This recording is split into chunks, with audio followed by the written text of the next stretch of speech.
terms of values and ideas. It expresses this idea of constant movement.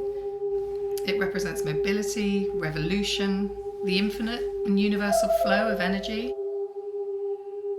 The circular character of time was evident in the seasons, movement of the planets, the Earth around the Sun, and so on. Historically, that's always been the case.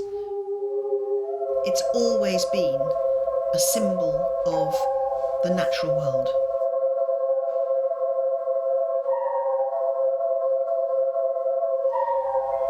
Circles are incredibly significant in ancient cultures.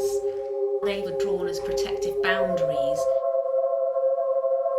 We might think of the family circle or the sewing circle or all of these informal sort of community-based circles, and of course that's where TED members also work and present themselves and connect. So the circle in work and the circles of ourself and the circles at home all become one.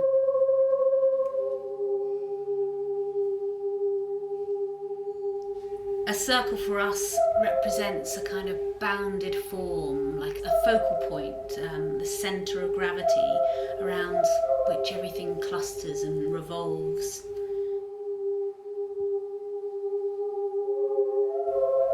The circle is a revolution, but also an evolution. Things rarely repeat exactly in the same way. It doesn't just symbolise change, but it's a symbol of strength as well. Circular structures are the strongest, physically speaking, and that not only evokes notions of defence, but also containment and inclusivity. It connects the void to form. The two become interdependent. So all these aspects are simultaneous opposites.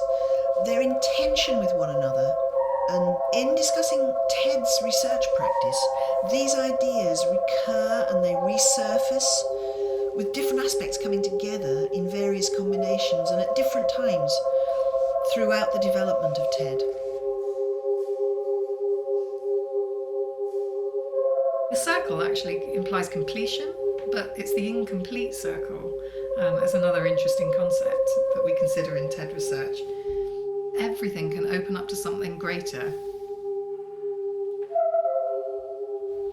The open circle is where the individual or the self flows in and out while remaining centred. In many ways what we want is a circle that isn't complete, that has many breaks in it, and that we constantly fill and patch up. And as we seek to do that, the circle expands and grows. A broken circle, an incomplete circle, represents broken symmetry and denies perfection. And there is no perfection in research. There is no perfection in sustainable design. This is a constant pursuit for the impossible, trying to solve the wicked problems.